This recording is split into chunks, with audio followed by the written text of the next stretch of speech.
Fiquei de braços cruzados e permiti que minha esposa quase acabasse com a vida do nosso filho. Fiquei feliz por ela ter feito isso. Meu filho tinha muitos problemas. Se você já viu o filme Precisamos Falar sobre o Kevin, isso vai te ajudar muito a entender do que estou falando. A única diferença é que, no filme, o menino parece normal para o pai e só mostra sua verdadeira personalidade para a mãe. Com o meu filho, ele não escondia nada. Seu comportamento era o mesmo com todos desde o dia em que nasceu. Meu filho veio ao mundo de uma maneira diferente. Foi planejado. Minha esposa e eu queríamos um bebê e ficamos felizes quando ele nasceu. Ele foi desejado e amado.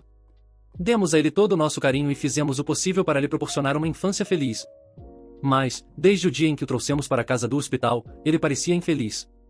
Chorou sem parar por 13 meses seguidos. Não estou exagerando, em 13 meses sem descanso. Chorava até perder a voz, mas continuava tentando. Dava para ver seu rostinho completamente contraído, mas sem som algum, totalmente afônico. Houve momentos em que ele literalmente chorava até dormindo. Nunca vi ou ouvi falar de outra criança que fizesse isso. Levamo-lo a médicos, especialistas, mudamos sua alimentação, o segurávamos no colo, o embalávamos, passamos noites sem dormir. Foi um período extremamente difícil.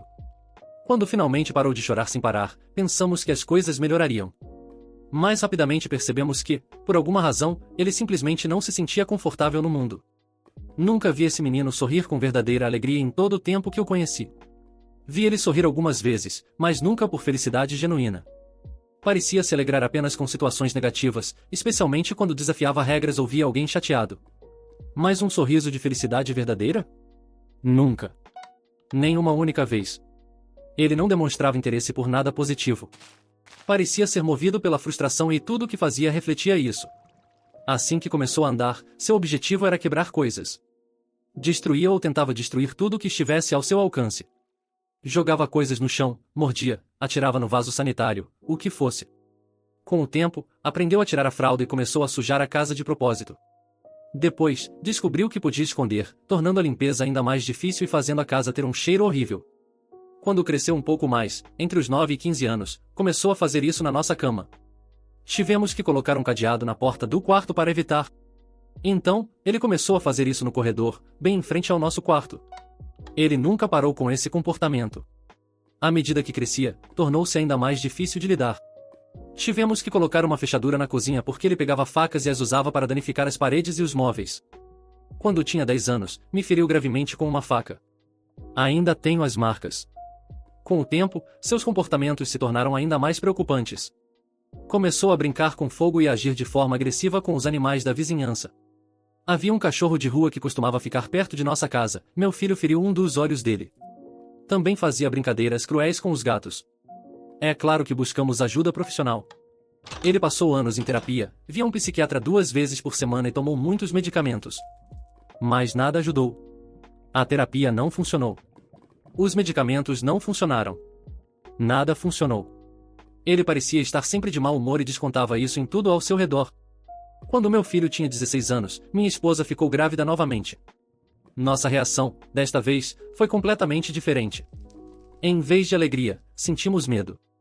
No final, decidimos que minha esposa teria o bebê e, se mostrasse os mesmos comportamentos que nosso filho, buscaríamos outra alternativa. Sabíamos que não poderíamos passar por isso de novo. Tivemos uma filha. E ela era normal. De repente, vimos como nossa vida deveria ter sido todo esse tempo. Como as coisas teriam sido se nosso filho não tivesse tantos problemas. Ela era feliz. Ela era calma. Não consigo descrever o alívio e a felicidade que sentimos. Não tenho palavras para isso. Quando trouxemos nossa filha para casa, ele começou a se comportar ainda pior. Não achava que fosse possível, mas ele levou as coisas a outro nível. Nessa época, já tinha 17 anos e tínhamos discussões explosivas todos os dias. Depois do nascimento de nossa filha, minha relação com meu filho praticamente desapareceu.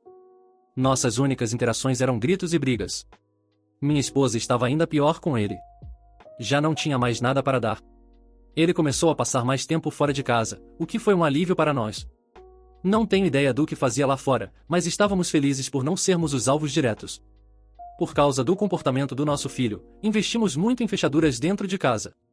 Todas as portas frágeis foram substituídas por portas de madeira maciça, com fechaduras às quais apenas minha esposa e eu tínhamos acesso. Não estávamos o trancando como um prisioneiro. Ele podia se mover livremente pela casa e sair quando quisesse. Então, naquela noite, aconteceu. Estávamos sentados na sala quando ouvimos o choro da nossa filha. Mas não era um choro normal. Bebês têm diferentes tipos de choro. Um quando estão com fome. Outro quando precisam ser trocados. Outro quando só querem colo. Esse choro não era nenhum desses. Esse choro era puro medo. Assim que ouvimos, minha esposa e eu pulamos de nossas cadeiras e corremos para o quarto. A porta estava trancada, como sempre, e demoramos alguns segundos para encontrar a chave certa e abrir. Quando entramos, vimos nosso filho. Nossa casa era térrea e ele tinha entrado pela janela para chegar até ela. Estava em pé, ao lado do berço, segurando uma faca de cozinha. Não faço ideia de onde conseguiu. Não era uma das nossas. Sempre fomos extremamente cuidadosos com objetos perigosos e os mantínhamos trancados. Acho que ele pegou de alguma casa próxima. Nossa filha estava aterrorizada, chorando sem parar. Ele deslizava a parte de trás da faca pelo rosto dela, sem machucá-la, como se estivesse provocando enquanto ela gritava. Quando nos viu, sorriu. Antes que eu percebesse, já estava correndo para protegê-la. Não pensei, apenas reagi. Mas minha esposa chegou primeiro. Foi como ver uma cena em câmera rápida. Ela bateu na mão dele, fazendo a faca voar pelo quarto, e depois o empurrou com toda a força. Ele caiu para trás, longe do berço.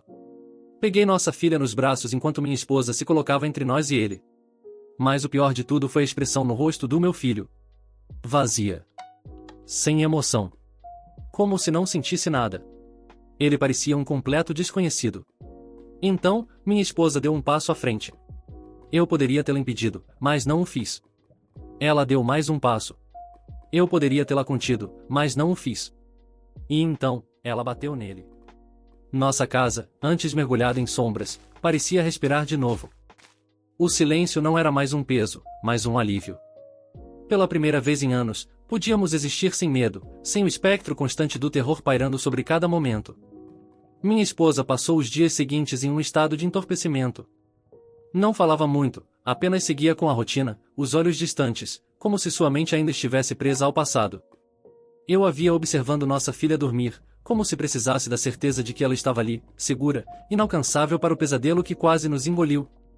Os vizinhos nos olhavam de forma diferente agora. Antes, nos evitavam, temendo a presença sombria que vivia sob nosso teto. Agora, nos cercavam com uma solidariedade silenciosa, trazendo pequenas ofertas de comida, palavras de conforto, gestos discretos que carregavam um único significado: vocês sobreviveram. Mas dentro de mim, uma tempestade ainda rugia. Eu pensava nele. Não como meu filho, pois ele deixou de ser isso há muito tempo, mas como uma cicatriz na nossa história, uma lembrança do quanto mal pode nascer dentro de um lar que deveria ser feito apenas de amor. Houve um tempo em que tentei amá-lo. Houve um tempo em que tentei salvá-lo. E houve um tempo em que me resignei, esperando que o destino levasse para longe aquilo que nos assombrava. Mas o destino não age por conta própria. Ele exige mãos humanas para moldá-lo. E, no fim, foi isso que aconteceu. Minha esposa, a mulher que um dia foi paciente, amorosa e cheia de esperança, foi quem deu o golpe final. Não com os punhos que destruíram o corpo, mas com a decisão inabalável de nunca mais permitir que ele fizesse parte de nossas vidas. E eu? Eu simplesmente deixei. Deixei o tempo passar. Deixei o destino tomar suas rédeas.